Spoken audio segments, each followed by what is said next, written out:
Hey guys, I thought it'd be good to show you one of the games I recently played in today instead of showing a grandmaster level play as I normally do.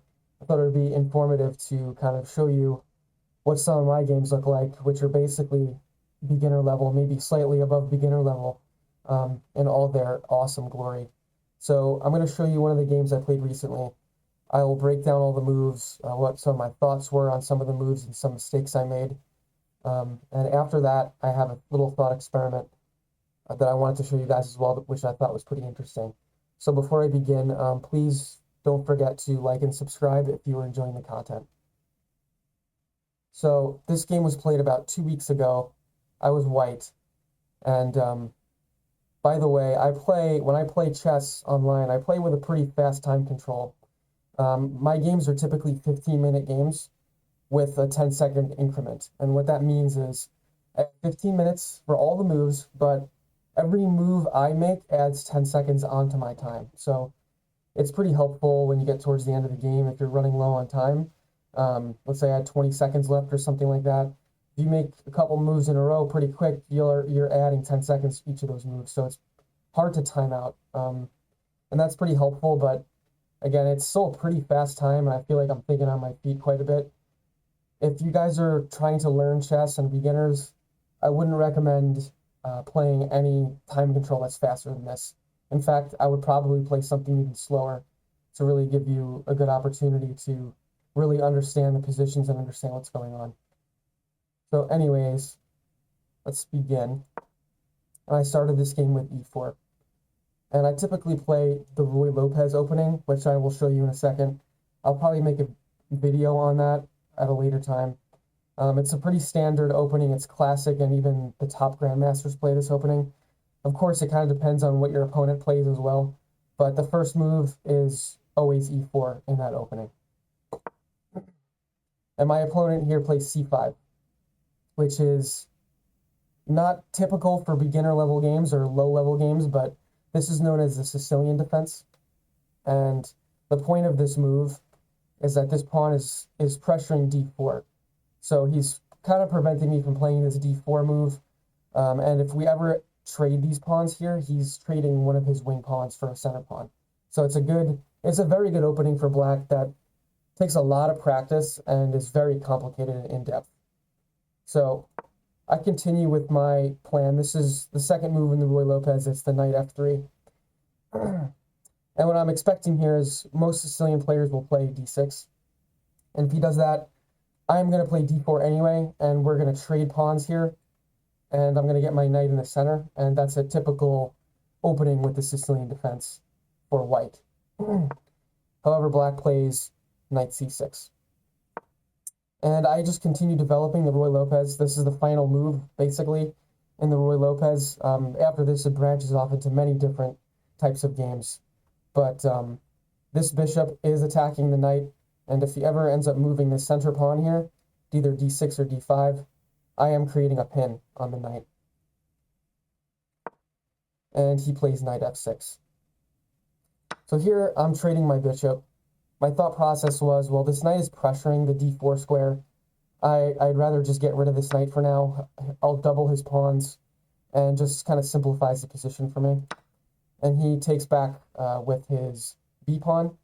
So he's taking back towards the center, which is always, all other things considered, it's always better to take back with a pawn facing towards the center of the board instead of taking back with the d pawn here. So I play d3 here.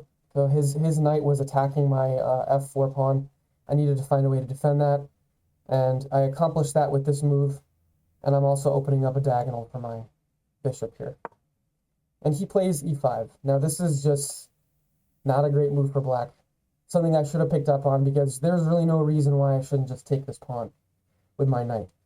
It's basically a free pawn, and it's a free center pawn. So if your opponent does this in this position, you should just take it. And of course I didn't do that. I think what I was most afraid of here was queen e2. So if I take queen e2, this actually isn't hanging any pieces or any pawns. Because as soon as I move this knight here, this pawn's actually defended already. So there's not really much for me to worry about. But not the move I made. So instead I played knight d2.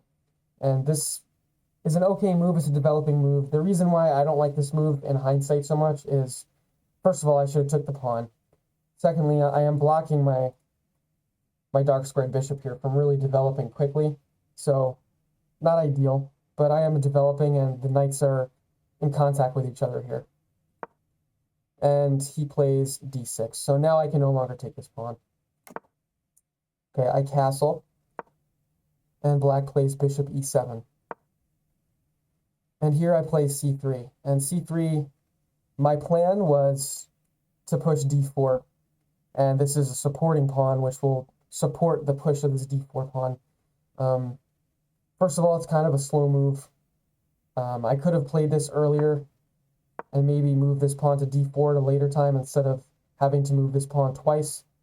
The other reason why this isn't great is because black already has two pawns attacking the square.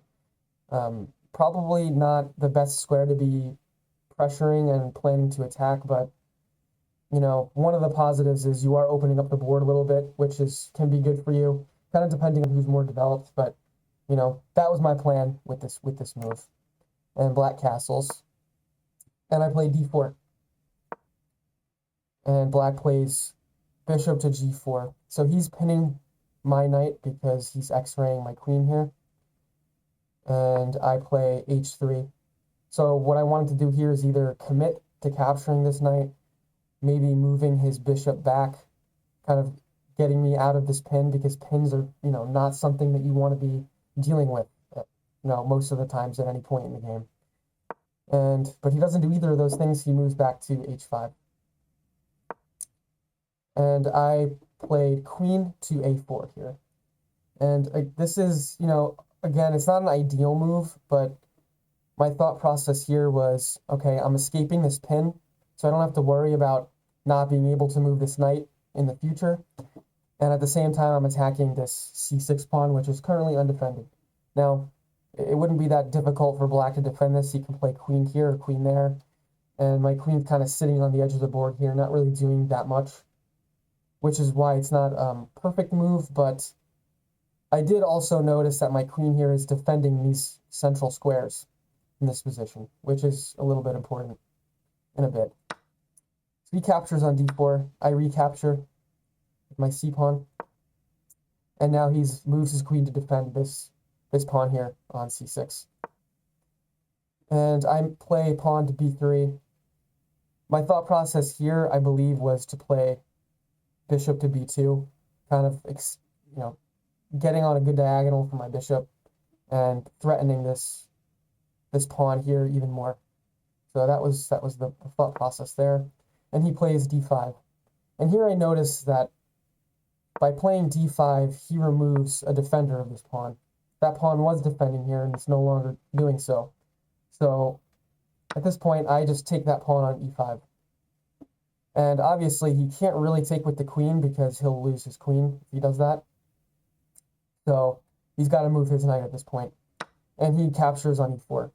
And this was a mistake by my opponent as well, because I actually have two pieces defending the square. He only has one. So I recapture with my knight, he captures with the pawn, and I take back that pawn. So I just won a pawn. In that exchange, I'm up a single pawn. And also, just as importantly, my queen is now in the center of the board. She's got a lot of influence here in the middle. So that was a good set of moves there for white. And black plays pawn to f6. I believe probably what he was thinking was he wanted to open up this file for his rook to kind of put some pressure on some of my pieces. And instead of taking that pawn with my pawn, I played bishop to b2 here. Again, this continues development. My rooks are now communicating with each other, which is very important in chess. So I feel comfortable with my back rank at this point, and I develop my bishop. And if he takes this pawn here, well, then I'm going to take back with an attack on his queen. And I'm also attacking a pretty, vulnerable position there on g7. So bishop b2, and he takes, and I take back with my bishop. So now he's got to move his queen. And he moves to a5. This is a kind of a funky looking move because he's not really threatening anything. He is attacking the bishop, which is defended, but, you know, similar to my queen move before, queens aren't really best when they're all the way at the edges of the board like this. Their influence is diminished a little bit. And after he makes this move, I notice a tactic that I can employ here. What I noticed was that his queen was the only defender of this bishop, so this bishop's now undefended.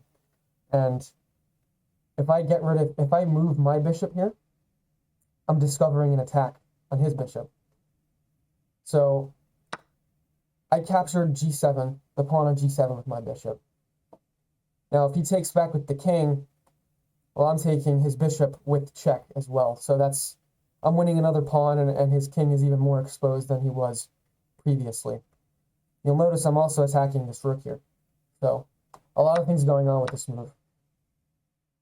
And here, my opponent made a pretty unexpected move. He plays bishop captures on f3, which I didn't really notice. It doesn't really change the thought process behind my moves because I can still capture this bishop. But of course, I panic and I do not play queen captures on e7. Instead, I play queen e6 check. And this is not an ideal move. The reason this doesn't work is because there's an easy block here. Black will just block the check with his rook. And now, in addition to blocking that check with his rook, he's also defending the bishop that was one move ago undefended. So now I cannot capture this bishop anymore. So, that was a mistake on my part. So at this point, I just recapture that bishop with my pawn. And here's black's mistake, which looks like a pretty, decent move. Queen to g5 check. But there's a problem here, and you'll find it in a second. So I move my king out of the way. I move to h1. It's important, actually, that I do not move to h2 here to get out of that check, because I give this queen another check here. My opponent can play f4 check. And let's say I move back here. Well, you can capture with check this way. More importantly, and if I move here, you can now double up this bishop on this diagonal here. And that's super dangerous for my king, because you can see my pawns are kind of locked up here. There's really no way it's very difficult for me to defend this attack at this point. So, this queen's on a dark square. When she checks me, I want to move to a light square because I know that she can't, get from a dark diagonal to a light diagonal on the same move. So I play king to h1. And he captures back my bishop here on g7 with his king. And now you guys might be able to see the problem with those couple moves by black, because now I can just play rook to g1, and I'm pinning his queen. His queen cannot move out of the way here, so his queen is just lost. It's important to notice, actually, if I go back one, instead of taking with the king here, if black takes with his queen, well then I can temporarily pin this queen still, but he has this in-between move that actually blocks my rook from capturing the queen. So now this queen's no longer pinned. And I would not be able to capture this this bishop, because that square is undefended by my pieces, so his queen would just recapture there. But my opponent captures with the queen, with his king, and now I have this rook pin. So this queen is just lost. So my opponent tries to make the best move in a situation, which, I'm not sure if that was the best move, but he captures my rook, and I capture back with check here with my other rook, which is why it's so important to connect these rooks early in the game. So, okay, king's in check, and he moves to f8. I think his thought process was that he wanted to defend this rook for my queen. So if he moves over here, well, I captured his rook.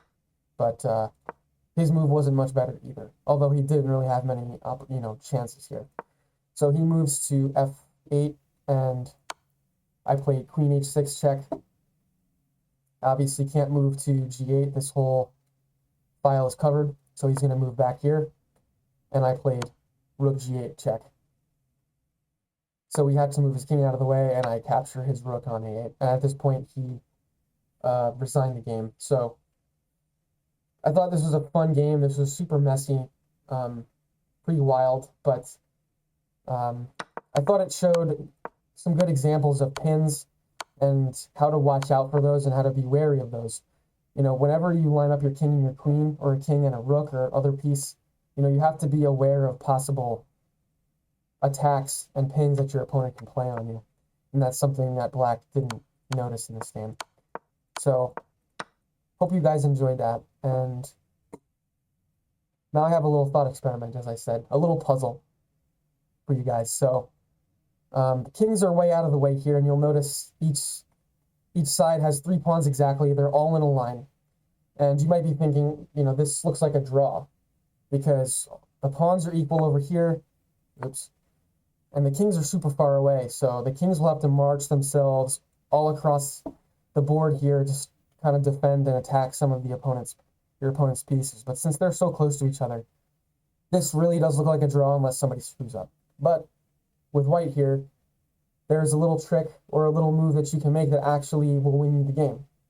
So that move is actually pawn to g6. And when you play pawn to g6, Black has to take this pawn. If he doesn't, then you have a passed pawn here, right? So Black's going to take. And no matter which way he takes, let's say he takes with the f-pawn, you're going to push the opposing pawn forward, okay? And now what happens is, whatever Black does, if Black takes here, you have a passed pawn. If Black decides to take here, you also have a passed pawn. So if I go back, same principle applies if he takes with the h-pawn. I'm going to push the opposite pawn forward. He takes here, passed pawn. He takes here, I can push this pawn forward. And it's essentially a pawn sacrifice, but the sacrifice comes with the ability to basically queen this pawn, promote this pawn super fast, and you're just going to win the game at this point. So a couple things to also mention about this. Black can't do the same strategy here. And the reason that Black can't do this is because Black's pawns, are very far away from actually promoting. So you notice I gave Black passed pawns there as well. But because I'm so much closer to the promotion square, that works for white, it would not work for Black. So if Black let's say I make a random move here. If Black plays this and I capture, he plays here, okay. I'll capture, he'll create a passed pawn, but guess what? I have a passed pawn, and my passed pawn is way closer to becoming a queen. So Black can't do that. The other thing to notice about this that I should mention is that if Black knows how this works, Black can just prevent this move from happening at all, because let's say I had just moved to g5, right? Now, all Black has to do in this position is play g6 and not make the pawn sacrifice I just showed you, but instead he can simply lock up this position at this point, and no further pawns can kind of escape and queen themselves in this position. So no matter what I do, if I play this, that would be a pretty bad move, because Black now has an avenue for his pawn here. But this will just lock up the position, and this game is now basically a draw. But, I think this is an important thing to know. This endgame of this nature, these endgames do occur. They're fairly common, and if you don't know, if Black doesn't realize after I play g5, he moves his king or something, well, this game is now won for white. So, hope you guys enjoyed that one too, that little thought experiment, and the game that I showed you with all of its glorious mistakes. So please feel free to like and subscribe, and I hope you enjoyed that, and I'll catch you guys next time. Bye.